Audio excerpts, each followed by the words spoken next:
Okay, folks, it's my pleasure to have Jason Shapiro, market wizard, on. So recently covered in the Schwager book, Unknown Market Wizards.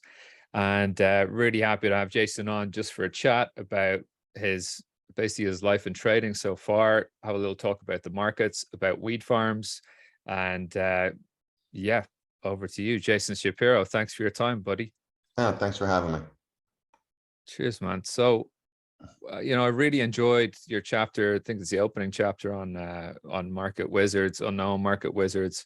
And, there's a couple of things that I'd like to get into about, how you said the market is a discounting mechanism, and get into that. But before we get into that, just to kind of come back a little bit, because, in our kind of group, Duggan Capital, we really like to focus on a lot of psychology. I think it's quite easy to kind of understand the market technically and develop edge. I think they're not the biggest stumbling blocks. I think it's, from what we always see, is the biggest stumbling block is psychology. And, from reading about your story, I think coming from your one Hang Seng future index call through to kind of having Jackie Chan funding you 100,000. That was not the Jackie Chan movie star, by the way, but not the Jackie Chan. Yeah. No, that was just a friend of mine, Jackie Chan. But yeah. And so I'm really interested in, like, what was the psychological kind of step there for you from kind of maybe stumbling into buying, or maybe not stumbling into buying, a futures contract, to then, having someone come to you and saying, right, here's 100 grand. Yeah, it wasn't really like that necessarily. Jackie sat next to me at a brokerage house that I worked for, Okay. and became a good friend of mine, and taught me a lot about. She was a very good trader, taught me a lot about trading, and really, it wasn't like she funded me. It was like she came back one day. I specifically remember this. She came back from like a junk trip, as they used to call them in Hong Kong, and her husband was a pretty power broker guy in Hong Kong, and they were on a junk trip with Li Ka-shing, and Li Ka-shing was like talking like super bullish about Hong Kong and the Hong Kong stock market and all that. And she came back, she's like, "You have a futures account, right?" I said, "Yeah." And she just she goes, "Here, just go buy me like 50 Hang Seng Index futures." She put a bunch of money in there, and the Hang Seng Index went up like, I don't know, 3,000 points or something like that in the next few months, and she made a boatload of money. And she took a boatload out and left a bunch in, and was like, go ahead, trade it, see what you can do. Let's get you going here. Because that was sort of post me already blowing out. So there was nothing left in my futures account. So that kind of got me restarted. Okay. Which was nice of her, And so coming back to then, what, picking up your psychology from blowing out the first account to then, this friend saying, "Hey, I'm going to re-up you on this, go for it." So obviously, you've got to have that like ultimate belief in yourself, belief in what you're doing, the passion for it. But can you take us back to kind of, how that was for you from a psychological standpoint? I mean, was there any fear that you were just going to blow it? Did you have an edge that you could lean on, things like that? I do not think that I had an edge at that time. I think the fear part, for whatever reason, I was never really fearful. I probably should have been. I was more greedy than fearful, I was young, and we don't have to get into that whole phrase, but young, dumb, and etc. And it just was a game to me, and I wanted to play, and so fear wasn't really in the equation, although it probably should have been. So I was just going for it, I was going for it. Yeah. And were you contrarian even at that point with your views, or were you kind of riding the wave more so? I was probably more riding the wave at that point. I was still pretty contrarian as a person, but I wasn't really applying it that much to the markets at that point. I was doing what most people do, wake up in the morning, let's see if we can try to make some money, buy, sell, whatever, you know what I mean? Yeah. What most people do. And I got what most people get, which was that for a time period, I got lucky and rode the wave. And then when the wave ended, I gave it all back. Sure. Yeah. And so I mean, there's quite a lot in the psychology there that I think is really, really valuable from your kind of contrarian view, that it's so against that, what most people would be thinking about doing in the markets, especially if you're like 1 or 2 years in. I mean, essentially, you're going to be looking at your risk profile and thinking, how the hell can I be buying into the market in June this year when the thing's just printing blood on the screen? Um, and so maybe that kind of to talk about one of the big things that I wanted to get from you about your edge is like how you explain what the market is a discounting mechanism. You were talking about, I think in the book, or in another interview, you're talking about like your friends in a football point spread, and you're saying that the spread can lean heavily one side or the other. Maybe the market gets super bullish or super bearish. But from a practical point of view, I mean, how do you actually look at trading that type of edge? I mean, do you have very wide risk profiles? Or are you hedged on your initial entries? Not really. I mean, I think that the simplest way, because I've done sort of a number of interviews in the last year and I've had to verbalize this quite a bit. I think that the simplest way to think of it is this: what percentage of people make money trading the markets? I would argue it's somewhere around 1 to 2%. Okay. And it doesn't mean, if you're just going long stocks, then over time, clearly you've made money. But if you're just doing long stocks, then the benchmark is how have you done relative to the index. And I would argue that same amount of people, 1 to 2% maybe beat the index and the rest underperform. So that's losing, right? If you're doing actual long, short, sort of futures trading or any kind of trading, the benchmark is 0. And I would argue that 98% of the people lose money. So if you take it from that simple case, 98% of the people lose money. Okay. Yeah. If you could figure out what 98% of those people are doing and do the opposite, then you would make money. Right? Sure. Yeah. And that's really all it is. That's really all I try to do, is try to figure out what those 98% of the people are doing and do the opposite and make what they are losing. It Okay. really comes down to being as simple as that, right? Because that it's just simple math. I'm not trying to prove anything. I'm just trying to make some money. Sure. And if that's the easiest way to make money by going opposite those who are losing money, then that's what I'll do. If I knew a person that I would sit next to me that would be wrong 98% of the time, guaranteed, then I would just have them trade and I would take the opposite side every time. That's it. I wouldn't have to do anything. It'd be the easiest life in the world, right? Great. Yeah. So that's what I really try to do. So how do you find those people and et cetera, et cetera? Well, you talk, you listen, you look at data of whether people are bullish, bearish, long, short.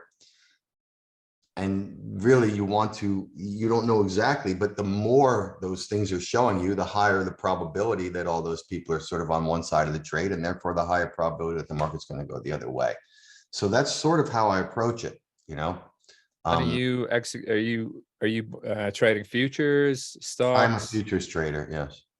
Futures. Okay. So you're looking at index, commodities, bonds, all this stuff. Fixed income, all the commodities, anything with liquidity, really. So there's about, Right. I think it's 35 or 36 markets that I can trade in, which are all US based markets and all the ones that have any kind of liquidity. Okay, great. Yeah. And so when I think, okay, so when you're explaining about going the other way to the crowd, which I think is fantastic, I mean, how does that affect your risk profile, or how do you build a risk profile around that when it could be, I don't know, presumably you may be sitting offside for a number of days in positions. Could you explain a little bit about how you manage risk around that scenario? Sure. Not only days, but weeks, months, depending on how good my read is on the psychology and all that stuff, it could be a long time. So that what you're asking is probably the most important thing, right? And really it comes down to all that stuff is built around my process, right? So what is my process, and therefore how should my stops and my risk management and my sizing all look based on that process, right? So Yeah. I end up sort of picking market turns, at a very simple level, right? And sometimes it's a major market turn, and sometimes it's maybe a 2 or 3 month market turn. But I'm picking market turn. So if that's the definition, I'm picking a market turn. Well, if I buy something and it makes a new low, then guess what? I didn't pick the market turn, right? By definition. Yeah. So therefore I'm stopped right there. So I know where my stop is based on that. I mean, are you using like ATR? Are you I don't using use like, ATR. No, are you using 2-week breaks to the highs or lows, or no, no. like, are you basically, if we make a bottom on a day and you're buying the bottom on the day, new low the next day, you're out? New closing low, I'm out. New If I closing buy low. it today, because today, in my view or in my process, says today was the low. Okay. Yeah, I buy it. Well, if it goes through today's low and makes a new closing low, then clearly I'm wrong. It's not the bottom. So I'm out. sure. So I know where my stop is based on that. I know Yeah. where my entry is. Hmm. I know how much I want to risk per trade. Yeah, So I just back into my position sizing based on those things. With that's the great. important thing being, it all kind of matches my process, which I think is the important lesson there, right? You need to match all those things to what your process is. People are like, oh, well, I don't take a lot of risk. I only risk 4 points on the S&P. I'm like, well, that's great, but the S&P moves 4 points every 2 minutes. So Yeah, basically, you're just going to get stopped on every single trade you do. Okay, so that's great. You're only risking 4 points, but you'll get stopped out 20 times over the course of the day. So, that doesn't really make sense to me, right? Now, if you're day sure. trading and you're picking, you're buying versus a certain point, and that happens to be 4 points away, then okay, right? Again, I'm day trading. I'm getting long here on a day trade. Down here is where that would be wrong based on my theory, and that's 4 points away. So my stop is 4 points. Okay, that makes sense, right? But just some random Sure. number to me, oh, I'm only risking 4 points. Okay, well, I Yeah, don't know what doesn't that make any means. sense. Not to Yeah, me. it's like in oil, the range, like I think that, harmonic range is how we used to quantify it with when I had a quant working with me, and you have a harmonic range that every 10 seconds oil would print like a range of like 12 cents or something like that. It's like, if you're using a 10-cent stop, you're gonna get whipped out like every time you get in. Consistently, right? You Yeah, trade oil with a 10-cent stop. You're you're done. Yeah, yeah. exactly. No, it's good to get that insight on the risk profile, because if you're going against kind of general consensus, which I think is amazing, that's great. But obviously, if you're swinging multi-month positions, you could maybe be taking quite a bit of heat for quite a long time on that. If you look at famously the Big Short movie, where Michael Burry is sitting well offside for months, and he's just paying the premiums, and then finally comes in about a year later that the market starts to tank. I mean, that's the one thing about that whole Big Short thing that everybody likes to talk about. And I take nothing away from a guy who made billions of dollars on a trade, but I think that his main skill was keeping his investors to let him to keep the trade on, because it went against him for what, 2 years or something, I mean, Yeah, everybody knew that the housing thing was ridiculous, okay, and that the mortgage thing was ridiculous. yeah, I remember I joined a hedge fund in the beginning of 2007. So I interviewed there, let's say the second half of 2006. And that's all anybody in the interviews was talking about. Okay. It was the housing thing and the mortgage thing and how it was ridiculous. Well, if you were shorting that then, the second half of 2006, you lost a lot of money. You had a long wait. yeah, You know what I mean? And most risk management people won't let you keep things on that long. So I think the greatest trade he made was convincing his investors to let him keep the trade on, right? I don't have that yeah, luxury. You know what I mean? I can't sit here and be like, oh, I think that the stock market's going to crash here, and make all these great arguments about why, and just get yeah, short. You know what I mean? And then just sit there and hope that it happens, right? yeah, I tried that in my life, and I learned that lesson. And you talk about contrarian and fading the crowd and getting run over. I was shorting, I can remember, the NASDAQ back in the second half of 1999. And I thought at the time I was doing all the classic contrarian things, right? I mean, second half of 1999, everywhere you went, that's all anybody was, it was a classic shoe shine boy. You literally had shoe shine boys giving you stock trading advice, right? So I knew it was a short, right? But meanwhile, in the last 6 months, it went up like 50% of 1999. So I can't sit around on a trade that's going to lose me 50%. Now, did it eventually work? Sure. But Yeah. not for me, because I had blown out by that point, right? So Yeah. You need you know, endless risk for positions like that. right. So Like a you big have to start fundamental view. Yeah. right. So I had to start developing a better sort of timing process to do on top of that. Yeah. Well, going from kind of one market to another, which worked out was a pretty good trade from what I heard from you, is weed farms, which is kind of I didn't expect to hear that you were investing in weed farms, but I mean, yeah, that's an amazing thing to get into, and you were in quite like 6 years ago or something like that, or Probably your more. It's invest. probably going on 9, 10 years at this point Wow. that I And started so doing that. And so, could you tell us a little bit about that? I know you set them up and then just rented them out to people on a buyback agreement. Was that right? Yes. Yes. So it was, I at one point I took a trip out to Montana. I drove out to Montana just to kind of take a few weeks, and we stopped and got oil change and asked the guy changing oil if we knew anywhere where we could like pick up a little bag of weed or something like that. And he invited us to his barn after work. He said, "Meet me here after work. We'll go out to my barn." We got to this barn, and this guy's sitting in the middle of Montana with a barn full of weed plants, which this was right at the beginning of when this all started to get legalized, and it was still very gray area, whatever. I wasn't even paying attention to it, but Yeah. being a sort of a weed smoker, you see a barn full of weed plants, you're like, oh, this is so cool. And Yeah. Yeah. Yeah. I'm like, this is legal, what you doing? He goes, oh yeah, 100% legal. He was showing me the law and he was showing me all of this and that. And I was like, that's amazing. I go, this has to be a good investment because, Yeah. I mean, drug dealing has always been a great, money maker, right? I didn't want to be a drug dealer at that point in my life, but it's always been a great money maker. And given the fact that it was still so gray, it's not like now. And you can see a lot of the profit has been sucked out of that business now.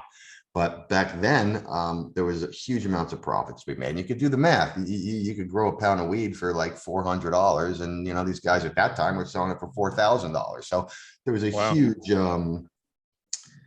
as Buffett calls it, a huge margin of error there, right? Yeah. So I thought it was interesting, and I thought about it on the way home. And when I got back, I looked into it, and it turned out that Rhode Island.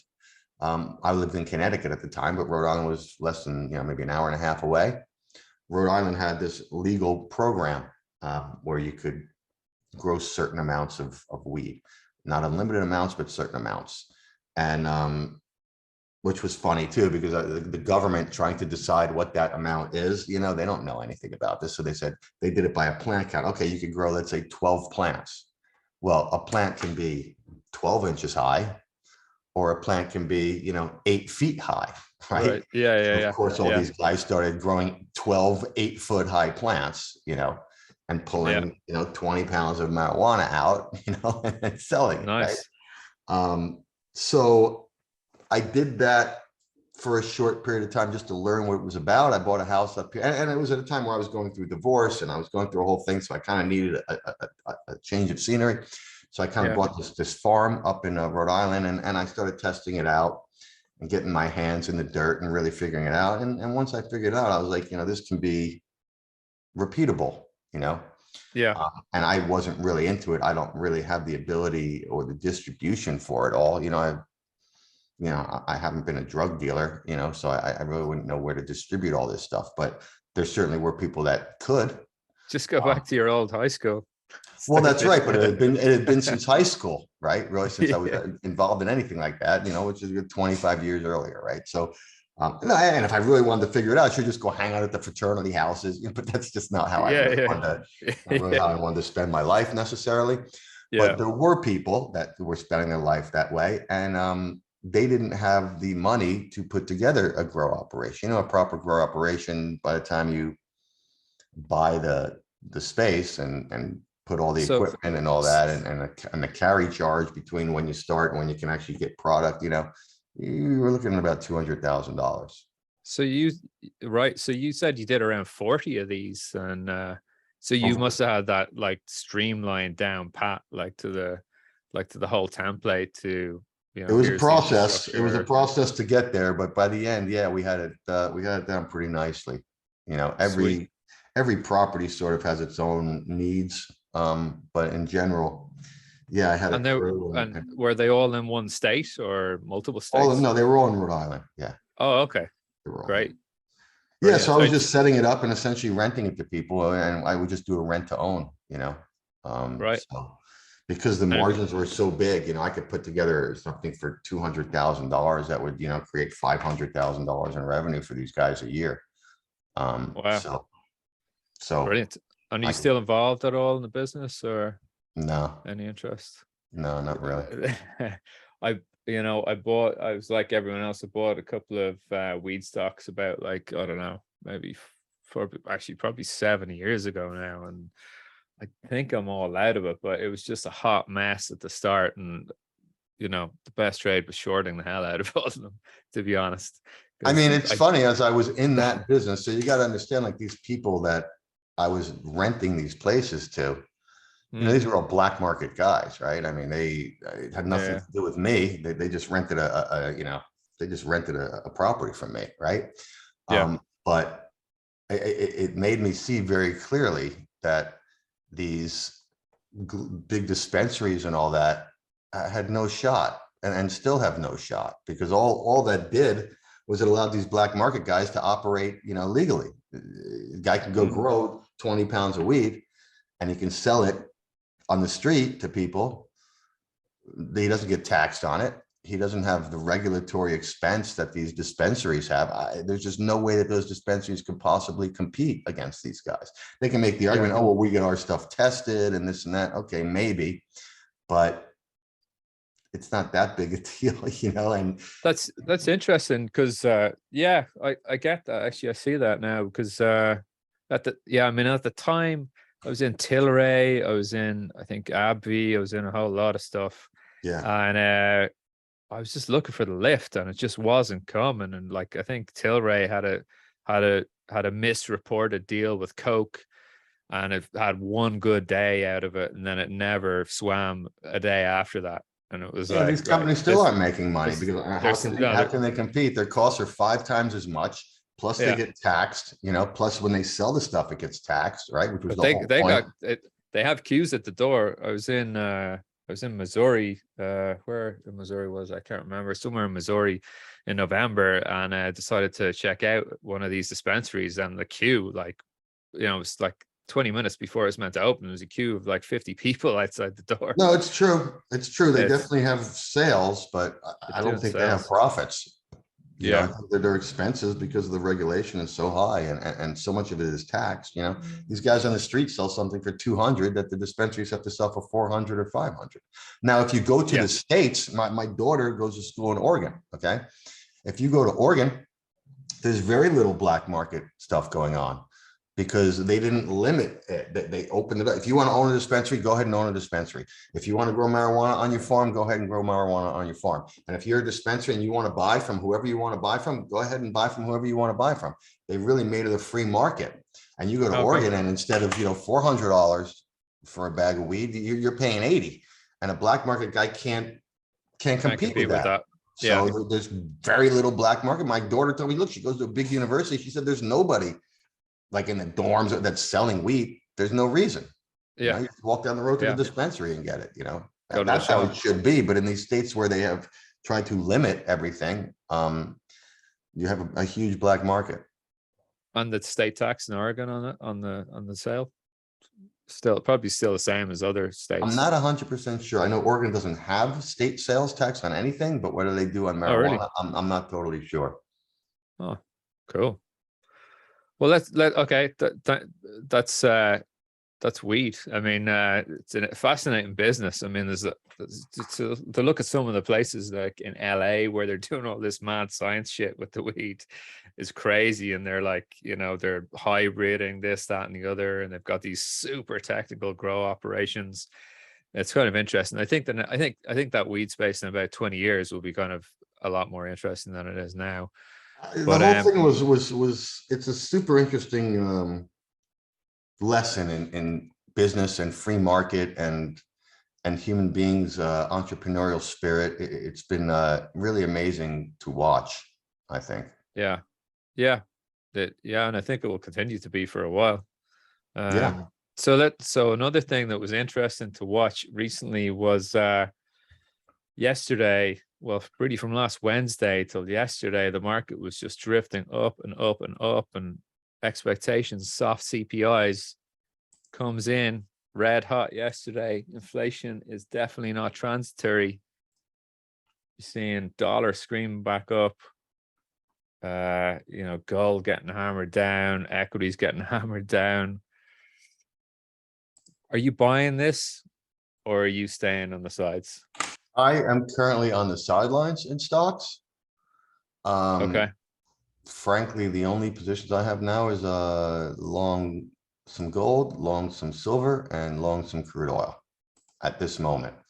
Okay. And I am set up, which doesn't mean that I'm necessarily going to buy it anytime soon, but at some point, I am set up to buy 2-year notes. 2-year notes. Okay. And that's all I have right now. So What do you think the medium term for the 10-year is? Much higher yield? I have, I wouldn't No even have, idea. I wouldn't even have a clue, man. I wouldn't even have a clue. Just whatever. You really want me to sit here and argue and talk my book and make a big Definitely not. fundamental macro argument that will, talk my book. I can do it, but I don't want to, I may never have those trades on. And you know what I mean? I always say my goal is to make money. You know what I mean? I don't care. Yeah. Do I build these stories, and can I build these macro stories? And did I go to school for economics and finance and all that? Yes. Can I sit here and build a macro story with the best of them? Yes. But does it mean anything to me? No. If you had an economics degree, what the market's going to do next would be the last thing I would ask you. That's exactly right. That's exactly right. So one of the best traders on our team, we have a call every day at 2:00 just after oil opens, and if you ask Ian, hey, what do you think the market's going to do, and he's like, it's going to open and I'm going to take a shot. exactly. He's like, I don't know. He's like, I don't know what it's going to do. I'm just going to see how it opens. That's what And experience will get you. You know what I mean? If you're honest about what you're doing and you're honest about your observation about it, that's what certainly experience in the markets will get you. That's the only right answer. I have no idea. yeah. So yeah, I mean, do you have a dollar position? Do you have any FX positions? I mean, given that I'm sort of long gold and silver, you could argue that I have a dollar position at this point. Yeah. But I do not have a individual currency position at this point now. I mean, this dollar has been crazy, man. Absolutely crazy up until last week. I mean, I know people that were saying that the dollar was going to top, going back 3-4 years already. So yeah. And so oil, looking at oil, not with regards to position, but we're talking about participation is kind of something that you really, really look at a lot. yes. And oil, it's just like, where's everyone gone? I think at the moment, it's just, I think it's very low participation, and I'm still super bullish oil above 85, definitely, but on WTI. But I mean, what are you seeing on participation in oil at the moment? Well, I'm long, so therefore the participation must not Is be very low. much. I got long 1, 2, 3, 5 days ago. Right. So I had waited that long, although I did try once earlier in the year and got stopped. But for the most part, I really didn't get long until 5 days ago. So the participation at that point means that it is very low. Yeah. And then the market sort of went up on what was a negative news day. So I got long. Were you looking at COT in reference to participation? Yeah. Yes. Yeah. Yeah, I know, and I know you've been asked to death about the commitment of traders report, so I'm not gonna haul you over the old territory. It's an important place to look for participation. It's really all you need to know. That's really the main source, the main point.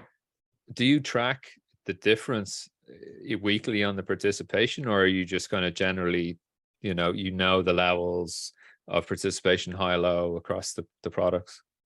No, I track it. I chart it and track it and look at charts and, look where it is. And, look where the extremes kind of are.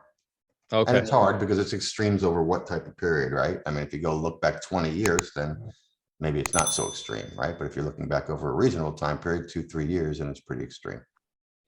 Right. That's interesting. That's interesting. So kind of, something I like to ask any experienced traders that I'm talking to and interviewing with are, then there's a lot of younger traders and, traders that are in the market for, between 6 months and maybe 2 years, that, we engage with or would watch this podcast or this video. And so kind of look, that's why I wanted to talk about your earlier days and your psychology in those days. But what do you think are the kind of key one or two things that really get you the distance when it comes to trading, staying with it?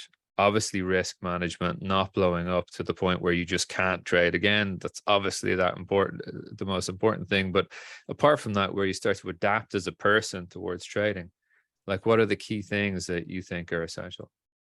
So I think the key thing to start making the adaptation is losing money. Okay. Eventually you get sick of losing money, right? Yeah. And you have to make a choice, right? Do I want to do this to make money? Or do I want to do this, for enjoyment and, for fun and because it's interesting and all that? When you get sick of losing money, then you will make the adaptation of I want to do this and make money, right? There's plenty of other things that I can do that will cost me a lot less money if I'm looking to fill my time, right? So I think that's the key adaptation. You lose enough money, you start to come to the conclusion, like, I'd rather make money and therefore I need to figure out how to make money. And it's not about, I have to do a better job of forecasting the future, okay? Because nobody forecasts the future, right? Yeah, I think that's a myth. So I think that's a huge common thing at the start, especially in the first year trading, yes, where you think like, oh, my job is to know what's going to happen next at every given time. right, which is If you're day impossible. trading It's or swing. impossible to do, it's impossible to do. You can't tell me what's going to happen tomorrow. Nobody forecasts the future. So that's the first thing, especially over time. Can you say things once in a while like, hey, tomorrow it's going to rain, and then it rains? Okay, did you just forecast the future? Maybe, but and even if we take that simple example, the question isn't if it is going to rain tomorrow. The question is, if everybody knows that it's going to rain tomorrow, then it gets you nowhere, because, okay, we're making bets. So do you want to bet that it's going to rain tomorrow? Well, every single forecaster in the world has forecasted that it's going to rain tomorrow. So therefore getting it right isn't, who's going to bet you on that? They're going to 1,000,000 to 1, right? Okay. So if you're right, you make $1, and if you're wrong, you lose 1,000,000, and then something happens and the sun comes out and you lose your 1,000,000 and you're done, right?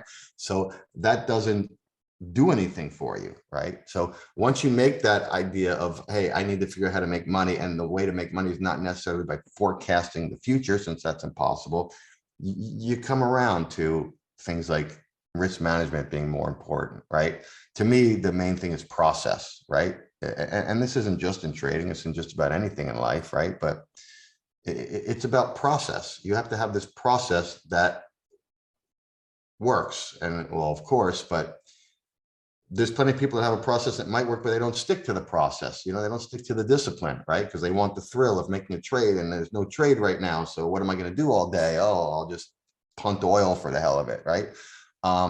You have to get away from that. You have to have a process that works. That's A. B, you have to stick to that process, right? You have to be very disciplined to stick to that process. And then over time, you can start to make money. And you have to realize within that process, it doesn't mean that every trade's going to work, right? Clearly it's not. So you take your loss, you move on, take your loss, you move on. And over time, if your process is a successful one, you will make money, but only if you stick in a very disciplined way to that process. Yeah. Brilliant. I think Amazing. that's what this is all about. Yeah. I was talking to Linda Rashke a while ago, and she said, with newer recruits or newer traders she works with, she's like, if I had a bet that you could just make one trade a day and all you had to do was make one tick, how many people would survive that? And it's actually not that many, because people just want to ride the risk. They want to do another trade. They want to, take a bigger trade. for more money, and they just push and push and push without any sort of context to why they're taking a trade, or what are their goals, P&L goals for the day. And they don't have a lot of people actually. I was talking to a trader earlier, and he'd been working with a performance psychologist that we work with quite a bit in the firm. Shout out to Credia. But it's just no process is like one of the biggest commonest causes of losses and continual losses that we see. There's no question.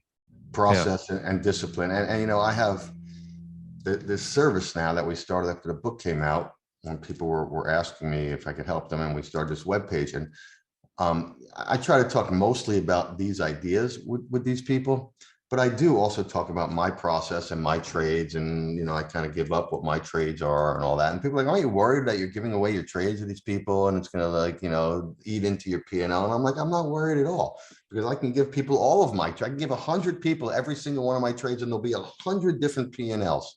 Okay. Because of all this other discipline stuff. Right. So that's the more important thing, is the proof in that pudding. Yeah. And so coming away from kind of the hard nose of having a framework to trade within and risk management, hearing about your time at a monastery in Burma, I think it was, and I've moved to the countryside now, and it's just so peaceful here, and everything is just way simpler. But I just feel like this weight of kind of, I don't know, noise has been lifted off my back, not living in the city anymore, and just kind of thinking about it. It really just, my trading just feels a lot more pleasurable at the moment. And I think going back to your time in this monastery, and you talked a bit about kind of true happiness, and kind of having to go and ask for alms every day and be fed by others. How do you think that is fed into your mindset towards money, and why you do what you do in terms of trading? How is that fed into basically who you are now as a trader? Yeah, I mean, it's fed into everything. It's been a long time. I'm 55 now. I think I was at that thing when I was like 25, or maybe 26 or something. So it's been 30 years. And clearly I didn't go to this monastery and come out. I spent like 3 weeks there. I didn't come out, and every day for the rest of my life, I was this enlightened Buddhist monk that, only looked at, the beautiful things in life and what's important. You know what I mean? I'd like to think that that's the case, but it's clearly not the case, right? I, like everybody else, have chased money. I'm a financial market trader. It's all about money at the end of the day. It's all about P&L, right? But having said that, I went through some things in my life, just like everybody, that were pretty bad. I had a bad marriage and had a horrible divorce, and and all the consequences that go along with that, with the kids and all that. And it brings you back, and I'm able to at least go back to some of the things that I learned at the monastery, which is not like I learned specific lessons, but I learned a lot about meditation. I learned a lot about relaxation. I learned a lot about, not having things, and therefore the lack of importance of having things, right? So I'm able to go back to that and really focus on those. And, a big thing that I did at one point in my life, and I don't know that I do this every single time, but I try very hard. When I have a decision to make, I find if you take the financial consequences of that decision out of it, you start to make much better life decisions to me, right? Like, I love where I live now, right? It's peaceful. And these are things that I like, right? There's not a lot of population. I don't have to sit in traffic, right?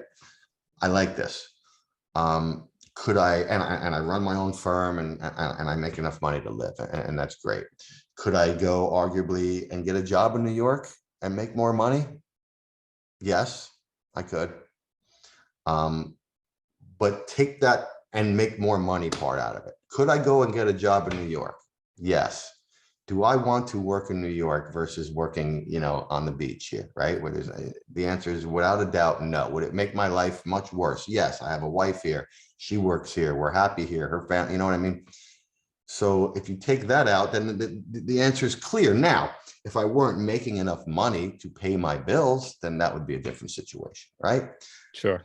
But that's not the case. Okay. So therefore, there's no question. I had somebody whose name I won't get into, but a big hedge fund manager a few years ago, one of the famous billionaire hedge fund managers. And they asked me if I would talk to them. Someone I know introduced me to them and said, you know, they're looking for someone that sort of does what you do and all that. And I spoke to him once and we got along great. And I went back and he asked me, you know, about working there and all that. And I was like, you know, I can't do it, man. You know what I mean? I can't do it. If you had asked me this 20 years ago, you know, of course, but I can't do it now. He's like, well, what would it take financially to get you to come and do this? And I said to him, you couldn't afford it. So this was to go into the city and yes, be on the desk and sweating bullets with the guys. The whole thing. Yeah, the whole thing. Right. I mean, it was a pretty senior position, really, you know, at right. a very well-known large hedge fund, right? I said, you couldn't afford it. And he looked at me, he goes, try me, right?